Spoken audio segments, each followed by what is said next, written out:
Before he was selling out shows and topping the country charts, Mike Eli was just a shy kid from Tomball, Texas, writing songs in his dorm room with his roommate. Today, he's the voice behind some of country music's most heartfelt hits. For tonight only, he's returning to his roots with a solo acoustic show in his hometown and a brand new album, Strange Hours, on the way. Before he takes the stage tonight, let's hear more about the lyrics to his life. Good morning. Morning. How are you? I am doing well. All right. Born in Tomball, so we like not Houston proper, but we're going to claim it, okay? The greater Houston area. Raised by a working class family, two sisters. You say you were a shy kid growing up. Do you remember that shyness? Yeah, I think that music was always kind of my way of being able to overcome that. I've always been, I think, an introvert that has tried to be an extrovert, you know? And that's the cool thing about the arts, though. You can become somebody completely different up on stage. Yeah, and I think that finding that where you want to be. I Yeah. don't know if it's necessarily trying to be somebody you're not, but I think it's just trying to Yeah, you're be right. the best Instead of you can. finding being somebody different, I think you become your true Yeah, self up on stage. It's kind of the right. opposite. Your mom and sisters sang, and you say your sisters are better singers than you are. But Yeah. so you had the music in your house, but also listening to music a lot. When did you catch on to like? There's a lot of us who would listen to the music, and then we start singing along, and then it becomes I want to sing. I don't know. I think somewhere down the line when I was a kid, somebody said, "Oh, you're pretty good," and then that just kind of lit a fire. I don't know. I think I don't remember a day when I didn't want to do this. It was always wanting to be a singer and then being in a band and touring and doing all that stuff. You know, that dream. And So. speaking of that dream, especially in Texas, sports is king. And so your dream was a little different. You actually were in sports, but you went from sports to choir and drama. You competed in UIL poetry. And I love that because poetry really is what sets you up for songwriting and singing. Yeah, yeah. I think that you've got to be as a songwriter, you got to be well-rounded. You got to figure out. There's so much other stuff that goes into it. I went to North Texas and got a degree in business, and you've got to have all these things that align correctly. I think it's a combination of that and luck and hard work. Yeah. Self-taught guitar, but that combination of luck, as luck would have it, your roommate also loved music. Yeah. I think it was the perfect storm. When I went to college, my roommate ended up being a guitar player and had written a couple songs, and him and a couple buddies were already kind of jamming together, and it was the right place at the right time. Yeah, I So. love when you randomly met a Nashville songwriter and that person told you you have to write 100 bad songs to write a good one. So patience is a virtue here. Yeah, I think it's really about honing your craft. I'm not sure.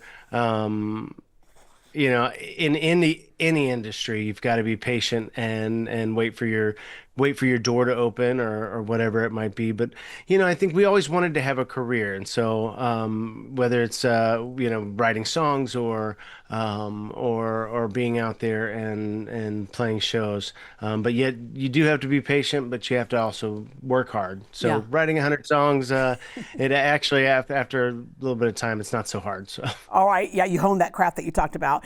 You majored in business administration and marketing. Plan A was to make it big. Plan B, become a music teacher. Your parents are always very encouraging of what you wanted to do, but you also say your passion was tough to say no to. You were committed to it. All right. Forming the band. Tell us how the band got formed.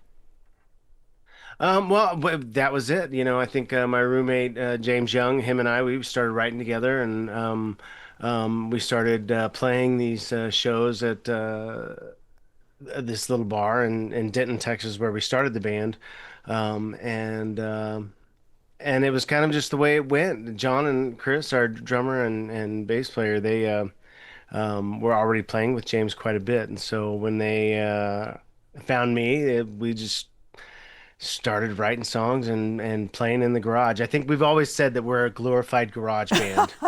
Even after all these years of having hits on the radio, I think the reality is we'll always be that glorified garage band, you know? I oftentimes ask bands, well, how did you get your name? I don't need to ask you that. We have Def Leppard coming up a little bit later. We don't have to ask you how you got your band name. Several years ago, I was doing a talk show where we were looking for the next country star, and we had local people come, and they were in the talent show the whole bit, and it came down to two finalists. One guy was really, really good, but this one girl was like 15 and already had this amazing voice, and so we're like, you know what, at 15, she's our winner. It was Miranda Lambert, somebody that you know about. Yeah, and that must have been quite a few years ago. Are you Miranda. saying I'm old? Is that what you're trying to insinuate No, here? I'm saying I was actually dating myself because we played quite a few shows together with Miranda, and when we first kind of struck it, we were doing some opening shows for her when she won Nashville Star or whatever, and so I think that you know it takes some time to get there. Yeah, So. but that's the joy of it, is getting there. So I think today we can have so much impatience, and we want to go from this is what I want to do to now I need to be getting Grammys and everything. And it's like there's that the value is in actually getting there. You all graduated from college. You released the album Levels. You had a big label backing you. You did Jet Black and Jealous, Life at Best, awards, ACM Single Record of the Year. When you start getting those awards, it's again that God wink that you're doing the right thing. Yeah, I mean, I think it's the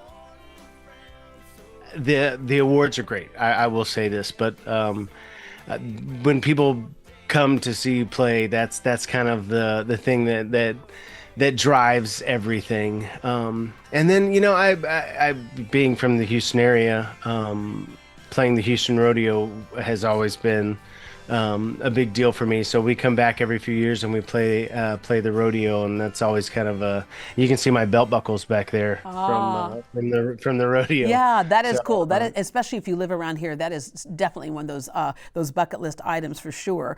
All right, yeah. and during COVID, a lot of artists, were forced to kind of sit back and do some reflection, and you had that peaceful time. You wrote Love Talking album. You say it's some of the best work that you've ever written, and it carries some emotional baggage with it, but those are the songs that touch us. Yeah, I think that that was such an emotional time. I think for everyone during COVID, trying to figure out what to do. I think for us, our industry completely came to a screeching halt. We were used to being out on the road and touring, and juggling this on the road life and this at home life, and so when all of that came to a screeching halt, it was all about, okay, so what do we do now?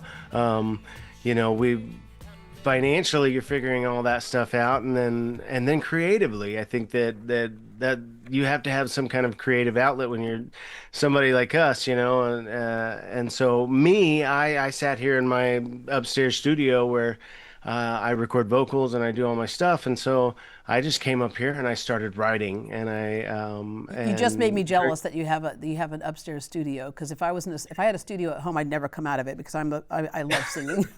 I'd never come out. That's awesome. It's just a glorified bedroom. It's just a glorified bedroom that I've got. I've put up some cushion and some mattresses up on the ceiling. Oh yeah, there you go. Yeah, so good for insulation. Your new album, you went to the Denton studio where you recorded Levels, that first big album that you had, and you're going to incorporate some of that into your performance tonight.